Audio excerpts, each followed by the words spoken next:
As you can see there on your screen, continuing to monitor progress of the Dragon spacecraft. And we're going to stand by for splashdown located in the Gulf of America off the coast of Tallahassee, Florida.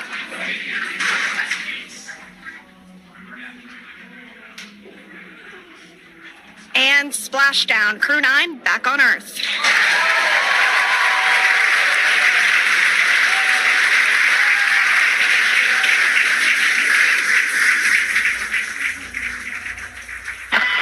And SpaceX Freedom, splashdown. Good main release. Copy, splashdown. We see main chutes cut. Nick, Alex, Butch, Sunny, on behalf of SpaceX, welcome home.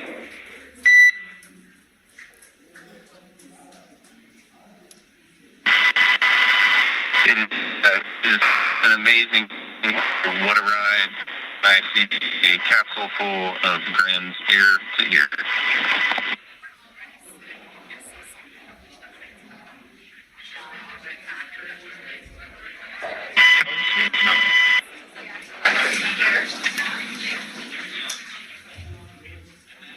And as you can see on your screen, we have visual confirmation of splashdown. Dragon Freedom has returned home and NASA astronauts. System safety verifications are in progress. We'll report back when recovery personnel are en route.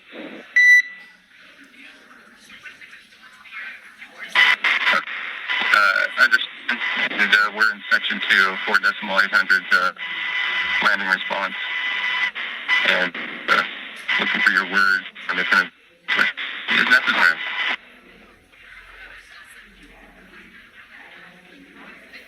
In the distance, we can see the recovery vessel making its way. Copy, you're in section 2 for the environmental assessment in 4.800. That is not necessary today.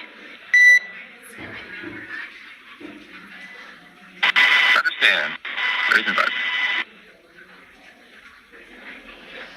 So we will continue to have communications between the Corps and Nick Hague, the commander of Crew Dragon Freedom, which just splashed down 2 minutes ago off the coast of Tallahassee, Florida. Dragon Freedom has returned home with NASA astronauts Nick Hague, Suita Williams, Butch Wilmore, and Roscosmos cosmonaut Alexander Gorbanov. They're back on Earth after approximately 17 hours of a return journey from space.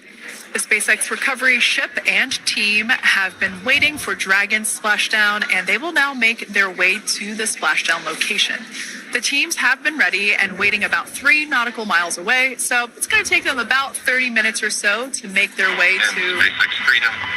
First revert of stable 1. Copy, stable 1. We see the same.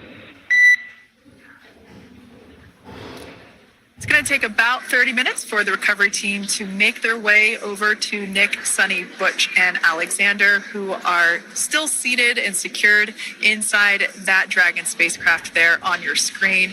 Incredible views there of that thermal protection system, or TPS. That Dragon capsule was pristine, white color before it departed the station, and we can see how the reentry phase, the thermal protection system did its job.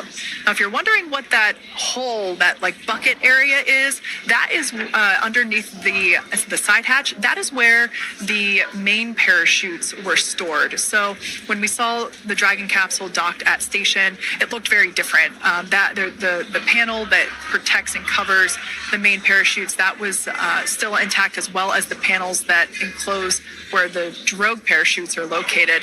We can see those fast boats. SpaceX is go for recovery personnel to approach. Expect personnel alongside in the next few minutes.